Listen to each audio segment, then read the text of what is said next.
Thank you very much for inviting me. And I usually am the one to talk about future conditions and, what we have in store with storms, with erosion, with sea level rise, and, kind of depress the whole audience. But I have the luxury of not doing that this time because you've already heard from Brian and Teresa, who already covered that. And so I'll have a little bit of review of theirs, but I want to point out that at least somebody really paid attention to them, because Pete went out the very next day and used the My Coast phone app and took these pictures of the flooding in the parking lot down around the corner.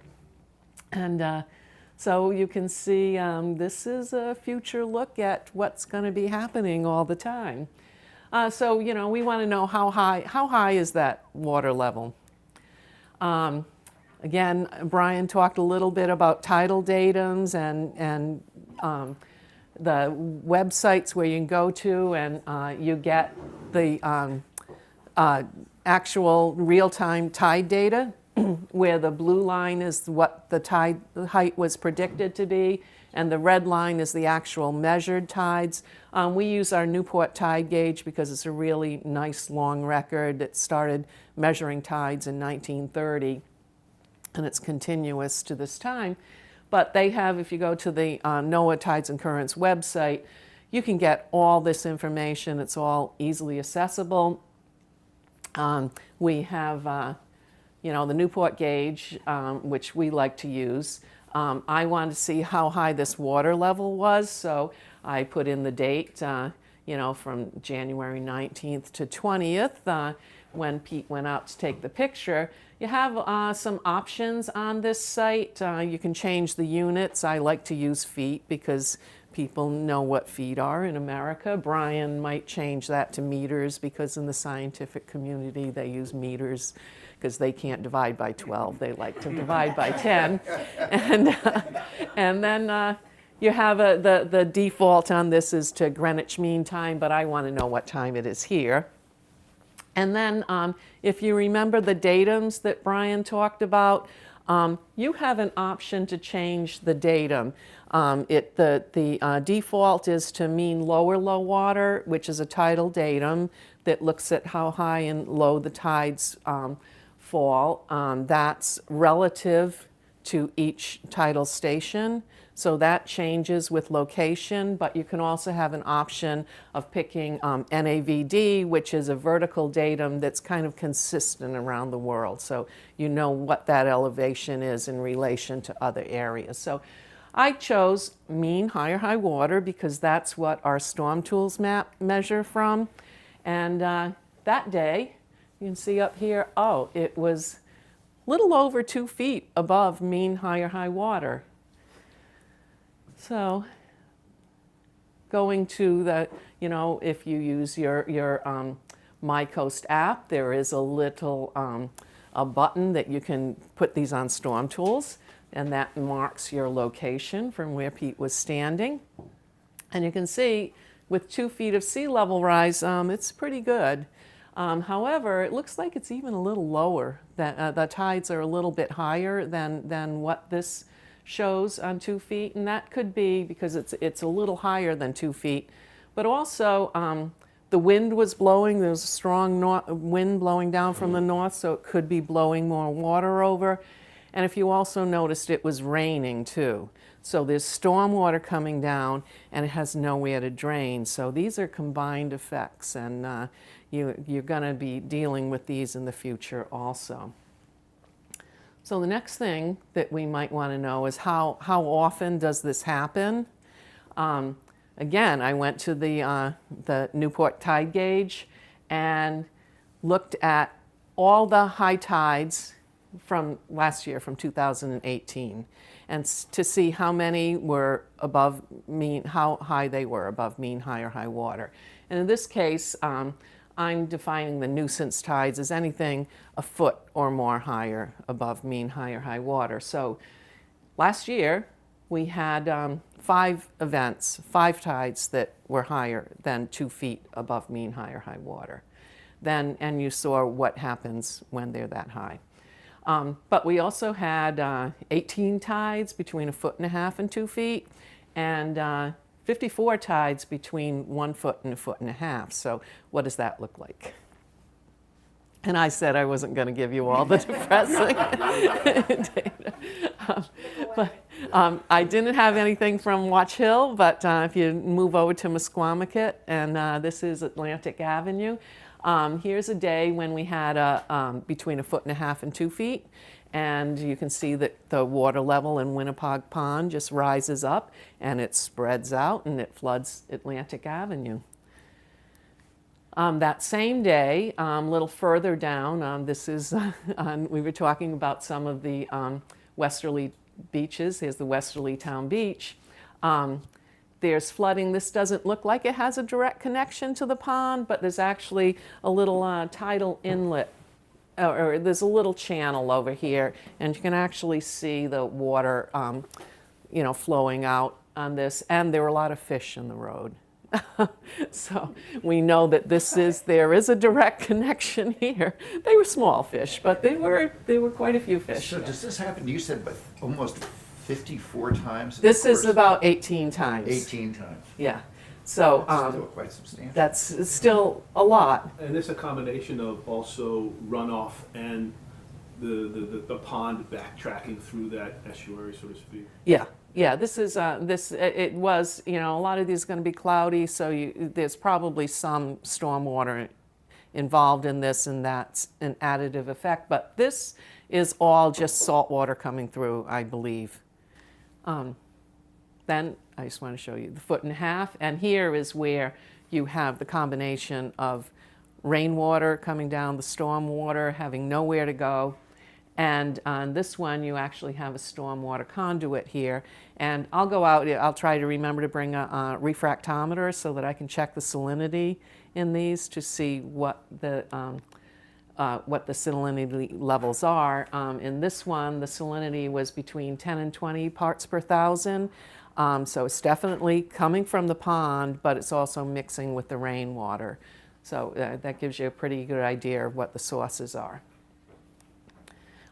This is Breach Drive that's off of Atlantic Avenue, and here you have tidal flooding in the middle of the road that blocks the road, and you had, in looking at the salinity levels here, that's tidal waters blocking the road, and then on the right side of the photo, the lawns were filled with salt water. On the left side of the photo, the lawns were filled with fresh water. And I think that's because you also have the freshwater lens that sits on top of the salt water. That also rises when you have higher sea levels. So it's another hazard to consider. Okay, here is close to 1 foot. This is freshwater, but again, it has nowhere to go because it can't drain. So what we want to know is this going to change in the future, considering your question? And even without looking at time, if you look at when there's 1 foot of sea level rise, those 2 feet of tides, if everything was equal and it was the same as 2018, instead of 5 tides above 2 feet, you're going to have 77 tides above 2 feet, and 5 of them will be above 3 feet. Between 1.5 and 2 feet above mean high or high water, you're looking at 118 tides, and between 1 foot and 1.5 feet above mean high or high water, it's 202. So now you're starting to look at just about every day you're going to be having a nuisance tide at some point. And one of our other colleagues that we worked with, another one of John's students, has a girlfriend who was living in Norfolk, Virginia, and he had gotten a call from her that she was really annoyed with herself because she didn't check the tide charts, and she got stuck in traffic because there's an underpass that they close at mean high tide, and she had to wait for an hour for the tides to go down before they would let people through. So that's why these things are a nuisance. But as they become more and more frequent, they're going to become more of a nuisance and more of an impact that we have to deal with. So this shows both the modeling, the NOAA 2017 modeling for our the Shoreline Change Special Area Management Plan. We are using the NOAA high curve, and we're using that because we're pretty sure that the water levels will not be higher than that. But this also shows the Army Corps of Engineers, in 2012, they are modeling. They have lower levels. I'd ignore their low because that's just extending the historic rate of sea level rise, and we're already higher than that now.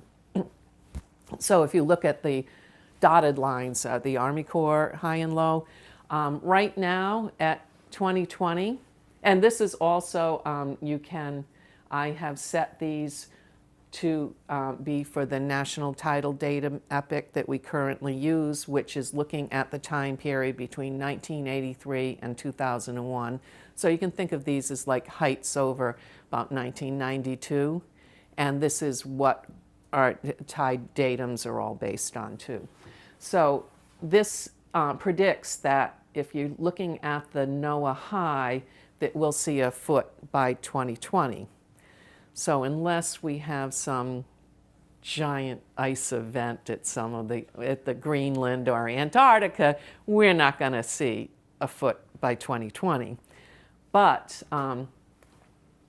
we have had about 5 inches from then, so it looks like it's right now we're going along the NOAA intermediate or intermediate low or the Army Corps high projectile.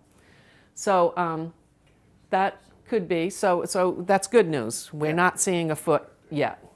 But even the low scenarios, we will be seeing a foot by like 2060. So that's not that far in the future, especially if you're looking at long-term planning. So, and that's like the best case. So somewhere in that range, you're going to be seeing a foot. And I don't know whether you saw the Journal about a week ago. They had a story about how we're being impacted by sea level rise already. This shows, the property values, and it looks at areas that are going to be flooded in the coastal areas that are going to be flooded versus houses that are on the upland areas. And it looked at the increase in property values.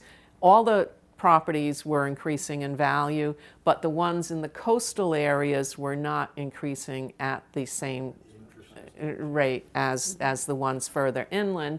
So they looked at how much you're losing, how much value would you get if these houses were in places that were not flooding. And if you see, Watch Hill was one of the top 5 hardest hit cities, areas in Rhode Island. And right now the difference was about almost $3 million. So we are looking at some real impacts now. But that's enough of that. I'm going to talk about, now let's talk about some of our policies and some of our adaptation opportunities. Just if you're not familiar with the Coastal Resources Management Council, and I know many of you are because I've talked about some of your projects, we are a direct permitting agency. We're the Coastal Zone Management Agency for the state of Rhode Island, and all the coastal states have a Coastal Zone Management program that is funded by NOAA, but each state is different. Some of them are advisory, and I know California is direct permitting, Rhode Island is direct permitting, so we do the permitting, so we create management plans and do permitting, but we make the same land use decisions in the coastal zone as municipalities do within the municipality. But rather than a municipality that might not have the availability to have a lot of scientists on staff, we have a staff of about 30, but it's really a lot of scientists. We have a coastal and ocean engineers, coastal geologists, environmental scientists, and coastal policy specialists. But then on top of that, we work with the universities to pull the latest science into our plans and programs. And another thing about the agency is that because we operate on a state level, that it's a level playing field for the municipalities. So trainings and tools and regulations are across the board. So we developed the Rhode Island Shoreline Change Special Area Management Plan. We started this in 2011 and it was adopted last July in 2018. It was a plan to look at the impacts of some of these hazards that we were talking about: sea level rise, coastal erosion, and storm surge, and the combined effects of these. Here's a quote from Grover Fugate, our director, who couldn't be here today, and he said, instead of building for today's conditions, we want to look towards the future and build for future conditions so that we bring resilience to these coastal communities. Teresa showed you this, it's last time, and it's just showing the boundary of the it's the Shoreline Change Special Area Management Plan, but we've nicknamed it the beach SAMP because it's a lot easier to say. So the beach SAMP boundaries are, just along the coast. It's what will be hit with a hurricane similar to the 1954 hurricane if you had 7 feet of sea level rise. And some guiding principles of the beach SAMP is that this is a guidance document. We're not requiring you to build towards future conditions. However, we have incorporated it into the Red Book, and I'll talk about how that works. But it's not a maker or breaker of a project at all. It's more of a risk. You need to do a risk assessment for risk awareness and transparency. The beach SAMP has used the best available science. And again, we've looked at the long-range impacts of sea level rise, storm surge, and coastal erosion. It looks at phasing adaptation strategies in, because we have a time element here. Do you want to give up all your coastal resources now, or your parking areas and things, which are really important now because they might flood in 50 years? No, you need to look at it incrementally and think about that time element. And we've had a lot of public participation, many stakeholder meetings, lots of opportunities for public comment, public review, and transparency is really the big thing. So one of the first things we did when, as part of the beach SAMP, we have, these are the FEMA, the flood insurance rate maps. The maps that we had for the state were done in the 1970s, so we were delighted that FEMA was going to update them. Unfortunately, when the maps came out, we're like, well, wait a minute. They actually lowered the risk, the flood risk in many areas. This is again in Misquamicut. This area is where there was a breach in the 1938 hurricane that, it was a pretty wide breach, and everything that would be in that area was just totally washed away. It used to be classified as a VE14, which means it's in a velocity zone, so you're going to have storm surge and waves on top of that. And this is tied to the building code that if you're going to be in a velocity zone, you have to have a structure on pilings where the water can just flow underneath it unimpeded. An A zone is where you will have storm surge, but much lower wave energy, so that you can put in flood vents that you're really worried about the water going up and down. Now, so they changed this area, including the area where the breach was, from a velocity zone, which is really a high-risk area, to an A zone, which is a much lower risk area, and they decrease the flood elevation. So we're like, no, because we know what happens in these areas, and that's not an A zone. How did that happen?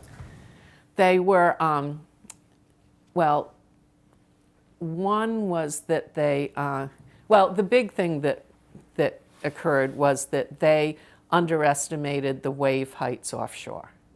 So in, they use FEMA modeled using a 4-meter offshore wave, but we know that even in Irene, that really wasn't such a big storm, the offshore waves were measured at 4.2 meters.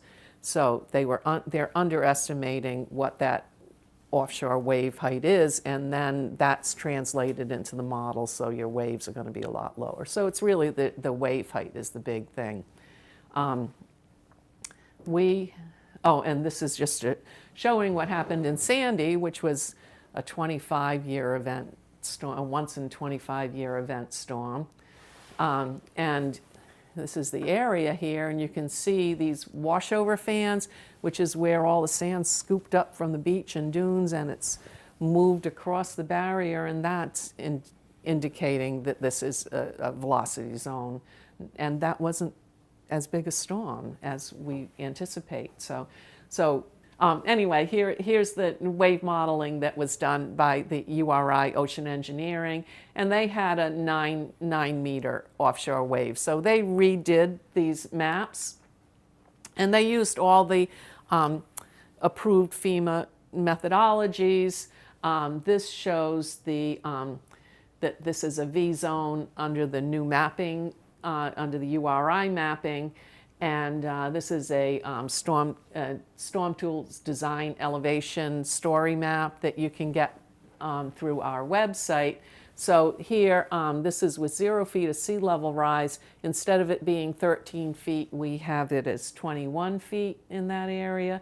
And then if you add 2 feet of sea level rise, it's like almost 25 feet, because if you have a deeper water, you can have a higher wave. So there was quite a difference. We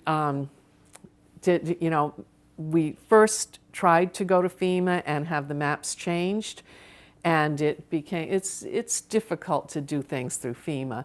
But then we thought, no, these will be advisory maps instead, and then if you follow them and actually build to these elevations, you will get a huge discount on your flood insurance. Whereas if these maps were accepted, so many of the properties would be well below the base flood elevation, and all the flood insurance rates would be much higher. So right now these are advisory maps rather than required, and we use the FEMA maps for the building code. And I think Brian showed you some of the shoreline change maps that we have. These map historic shorelines looking at the wet beach area. And then there are transects. Right now, this is part of our regulations that you have to have an erosion setback that's 30 times the average annual erosion rate. This is in South Kingstown. This one shows you the average annual erosion rate. This is kind of the fastest eroding shoreline, where the average rate, you just take the distance and divide by the number of years between those shorelines, and the average rate here is like over 4.5 feet a year. So you would multiply 4.5 feet times 30 if you were building a house, and times 60 if you were building a commercial property, and that is your erosion setback where you start building, so that the building will be there 30 years from now. So with our beach SAMP, Brian Oakley had actually done some research and came up with a multiplier for how much faster it's going to erode with sea level rise. And so here, if you took a 30-year, or say you wanted a house to be there in 2050, instead of taking that that rate of 4.66 feet, you would multiply it by 1.34 feet and come out with your erosion setback that's based on future conditions. Of course, there are some science gaps in our plan. We definitely need some more information on groundwater and what, mapping groundwater and what also are the impacts of sea level rise on groundwater. So whether it's saltwater intrusion into municipal water systems or if it's, septic systems is a big deal, that you have to have a separation between your groundwater table and your system. And as that groundwater table rises on top of the sea level, you're going to have septic system failures. And this is kind of the meat of our beach SAMP. That's exactly that question. Right now, this is a guidance document, and what you have to do when you're applying for a new building or a substantially improved building, if you're going to tear something down and rebuild it, redevelop the site, or if you're going to do infrastructure improvements, we're looking at wastewater treatment plants have to be on the water because you want to, they're at the end of the line, and things flow downhill. So there's that. There's other big infrastructure projects. You have to do an individual risk assessment for your site. And these are the steps that you would go through. You pick a project design life, and which I'll just run through these. You pick how long you want your project there. So a house, we recommend at least 30 years, and I don't know about you, but my house is about 150 years old, and I want it to be there a lot longer. But 30 years is kind of the average, the standard mortgage. So we recommend that you pick 30 years. But if you have a site that won't accommodate the property in 30 years, we'll let you pick 10. You pick your own design life on here. And then you look at the corresponding sea level rise, and you're going to do your risk assessment based on your design life of your project. And for, of course, for infrastructure projects, you'd want a longer design life. And then you do a site assessment using the tools that we've developed. So you will look at, what does sea level rise look like on my site? And maybe you're picking a really nice site that's high and dry and you don't have any worries for the next 30 years. We want you to also check the access roads and what will sea level do to your access to the site. And you would note all of that. Then you would go to our design elevation maps that we have instead of the FEMA maps. You would already have your FEMA BFE elevation, and we will put that in on the maps too. You compare what the FEMA BFE is compared to the Storm Tools design elevation, and you note both of those. You would take your erosion, you'd indicate what your regulatory erosion rate setback is going to be, and then you would look at your erosion multiplier and what your future erosion setback would be.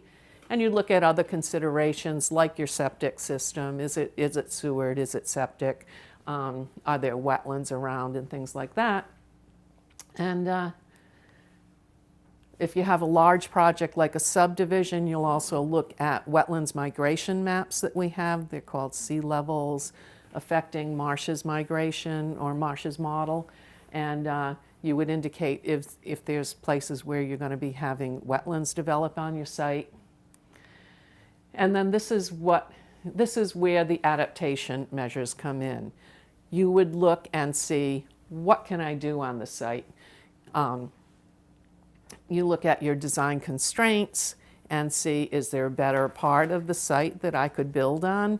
Is it going to be wet here? Or I want to be as close to that bluff to get the beautiful views.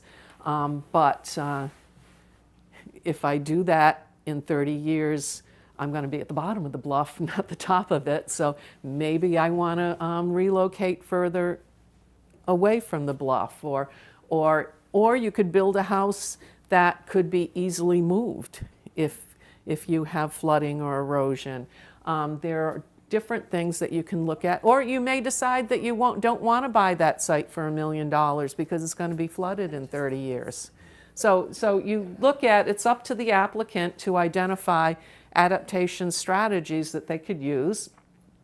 And you can use a time element that, you know, you want to have it here for now and then relocate or move off site. So, and look at how are you going to monitor that, what's going to trigger, you know, different changes in it. So that's all up to the applicant. And then that would be submitted with the application. Now, you don't have to do any of this. None of this is going to be a deal breaker. As long as you fit existing regulations, you will be allowed to develop it, but that will go along with your permit application that is then registered in the land evidence records. So this will follow the site. Yeah. Are we working toward making this mandatory? Is that the hope and goal? Right now, we're not. We're hoping that people will voluntarily do the best thing, but there's also transparency. It's education, risk assessment education, but it's also transparency so that in the future, say you wanted, you know, I'll be happy if I get 10 years out of that site, so you do a 10-year design life. That is in the land evidence records, and when you go to sell your property for $3 million in 10 years, the buyer will look and say, oh, wait, you designed it to only be good for 10 years? You know, I'll give you 100,000. And here's like a checklist that you would use, and that would be submitted with the project. And we are going to have a story map where it's not quite finished yet, but it's in development, where it'll be a one-stop shopping. So there'll be a tab for your sea level rise maps. There's a tab for you know, your SDE maps, and all the different maps will all be in one place to hopefully make it easy for people. But some of the, you know, so enough of that, and I want to talk about some of the adaptation strategies. This is one of it was the Browning Cottages Historic District. Oh, yeah, go ahead. It was the Browning Cottages Historic District. It was called the 5 Cottages. Well, it's down to a cottage. It has a cottage and 2 carriage houses now. The carriage houses are bigger than my house, but I visited that project. It was just crazy. yeah. So one, they had been in there was a whole family. Is that that Matunic? Is that the Matunic? It's Matunic. It's in Matunic, yeah. Not East Matunic, but it's in Matunic, yeah. My friend did the foundation. Okay, yeah. And we visited it one winter. Because you can see the start of the foundation there. Yes, yeah. There was sandbags in front of it later There. on in the season after. It was a pretty violent winter. Oh, yeah, and they have that's what we would call that as a non-structural shoreline protection. They're biodegradable sandbag. It's made out of coconut fiber. They work well in some places, but there the energy is just too high, and they're really going to be an island at some point. But this house had been sold not long before Sandy, and the person who had bought it was really trying to decide whether to rebuild or not, and then decided eventually, yes, he was going to rebuild there. And all the other houses were removed. So just on adaptation, we've classified things under 3 categories that you can either do protection, which might mean putting in the giant sandbags or a seawall. You can do accommodation, which is elevating to higher levels, as an example of that. And then there's retreat. We all know We'll that get word. to that. Yeah. It's the dirty word of adaptation. And these can apply to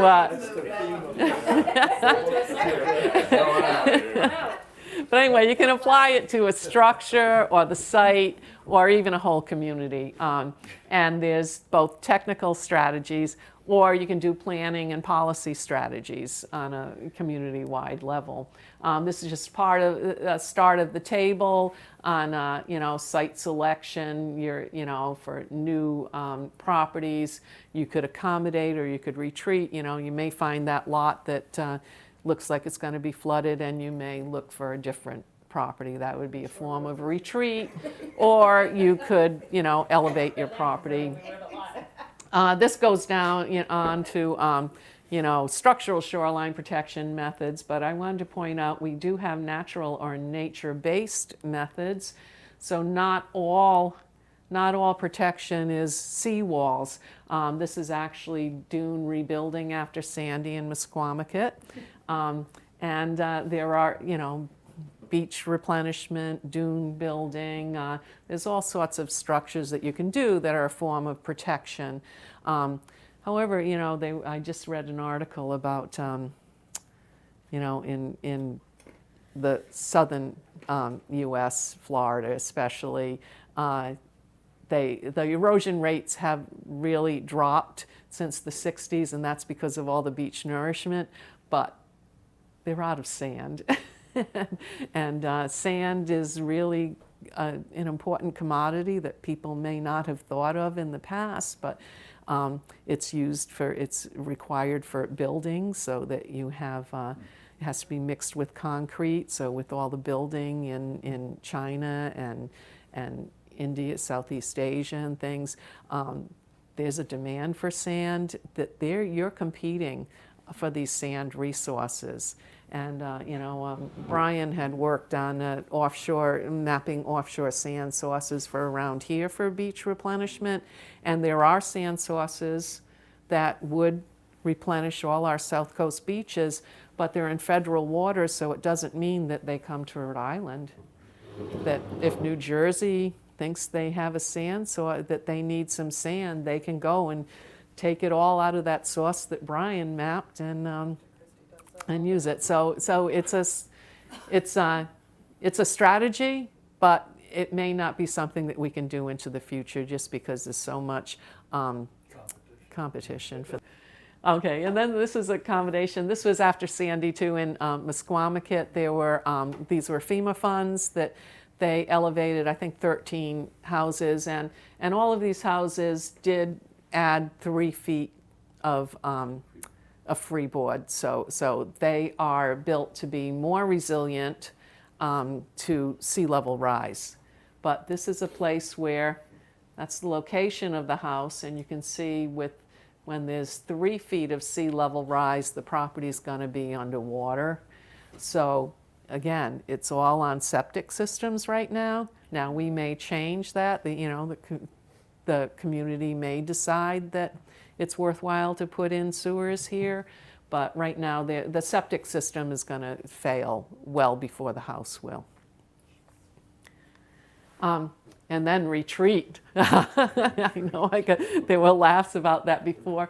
So dirty word. So we'll call it managed relocation for coastal resiliency. And we have done it before.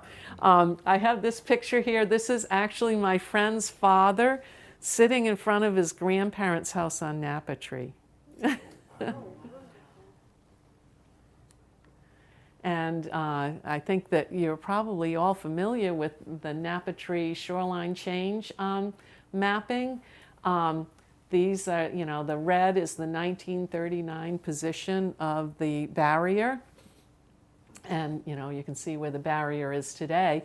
So had those houses been rebuilt after the 38 hurricane wiped them all out, they would most likely be in the surf zone, in the area where there's a surf zone now. If they tried to keep them there, they may have put in all sorts of barriers, seawalls and things. You wouldn't have an ocean beach here if they had rebuilt those houses and tried to keep them in place. It would be a losing battle. They might not have been there by now, but anyway, we have retreated in the past. I mean, managed shoreline relocation for coastal resiliency. We have done it in the past, and here's just an example. Now, under CRMC regulations, Napatri is classified as an undeveloped barrier, so you are prohibited from building new buildings there, so they can't rebuild now as far as our program. And that's an example of a community-wide retreat. There's also redevelopment going on after Sandy. This is a project that was done. I found this Adaptation website that Virginia put on, and they had examples from all over the country of adaptation techniques.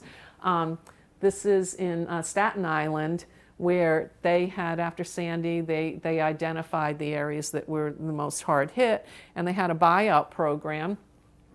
They made 515 buyout offers, and 400 offers were accepted, and people took the offer and moved the house. They were I think they were pre-storm assessed values. The project cost $190 million. You do get some,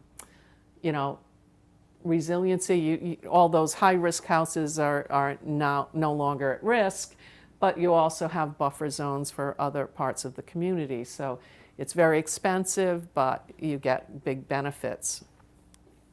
But on the same website, they also had Rhode Island. And this is Warwick, Rhode Island, where we had a managed retreat. It's not a buyout of houses, but it's looking at the road ends that had asphalt going down into the water, and there was stormwater issues and water quality problems. That this was a little funding project, that there was a little bit of funding here, that we took out 5 road ends, took out the asphalt and put in stormwater treatment. It was Save the Bay was really heading this, and they partnered with us at CRMC and the city of Warwick. These projects were actually very low cost because it was done by the city itself. It was done in-house, and they cost like $5,000 to $10,000 per road end, depending on how much gravel you needed for some of the stormwater systems that were put in. So this is what it looks like today. You have, stormwater infiltration. There's a rain garden, a public access path, and that goes to a beach now instead of just some broken up asphalt. So there were 5 road ends that were done, and they're doing pretty well now. So that's another form of managed retreat. And they were based on, you could only go as far as the last driveway so that people could have access. But over time, it may be that you're going to be moving these further inland. Here's another example of, hopefully, a case of retreat. This is Market Street in Warren. This is a very busy street, and at 2 feet of sea level rise, it's supposed to be underwater, and we find out, yes, it does flood with, when you have a tide that's 2 feet above mean high or high water.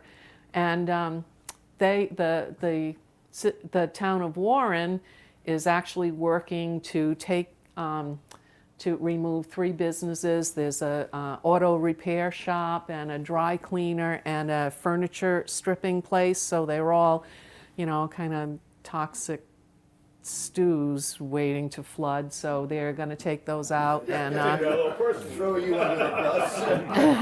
but they're relocating the businesses within the community. And then they're hoping to clean up these sites. So they're working on that now. So that's another good example of retreat that is being done. I mean, managed coastal relocation, relocation for coastal resilience. We'll have to get an acronym. And then there's other projects too. This is really kind of a cool project that they had a competition in New York after Sandy to look at how to build in resiliency, and it was called Build by Design, I think, and so they came up with some great ideas. These are some offshore reefs that are living reefs. They use like special concrete that attracts marine life, and they have different forms for tide pools and things. And this won't do anything for sea level rise, but it will definitely diminish the wave energy for another storm. Again, this is off of Staten Island.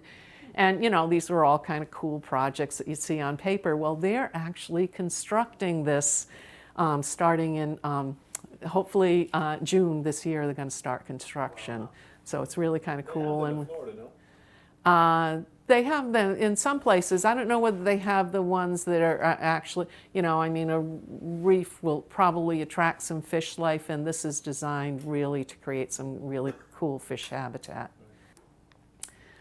This was a really cool thing too, that, you know, maybe in the future we're going to be doing more recreating in the water. But this is in Rotterdam. They have a program where they collect the plastics, and then they actually recycle some of them, and they built these forms and planted them and made this whole floating park made out of recycled plastics that they cleaned up from the area. It was really kind of a cool project. So there are, you know, the beach SAMP does not limit, you know, what adaptation strategies are available. We really have to start thinking of what we're going to have for the future, because the world is going to look a lot different in 2100 than it does right now. And we're dreaming it. And one of my favorite things to do is RISD has like this summer camp for kids that are 6 to 12. And I'll go in the morning and I'll show them the same you know, maps that we've showed you, our storm tools and erosion and everything. And then I've done this for 2 years. The first year they had to design underwater houses, thinking of where you're going to get your food, where you're going to get your energy, what happens to the stuff when you flush the toilet, and how you're going to get your water, your fresh water. This year they did floating cities. So they'll go back and they'll design cities. Here's one, Seatopia. And they have like a very tall mall and bowling alley and everything that you need, even the water slide. And then this is a very enterprising young man who had the robot-controlled water treatment plant that with a conveyor for carrying salt to sell. And you see the boat over there where they're selling the salt that they've taken out of the fresh water. 12-year-olds? 12-year-olds? 6 to 12, more of the 6. So they do these designs, and then they actually have to build a model. So it's a really cool class, and so they're our future, and it's nice to get them to start thinking about what the environment's going to be and what you can do in the future. So I'm going to leave you with that, but also, you know, that there is now a Global Commission on Adaptation that they opened a center in just this last fall, and this is a quote from Ban Ki-moon, and I think the Gates are involved in this, that adaptation has to move into the mainstream of policymaking, business strategies, and development planning, and we can advance dynamic solutions, and so the future isn't so bleak. So I'll leave you with that, and if there's any questions. Yeah, thank you.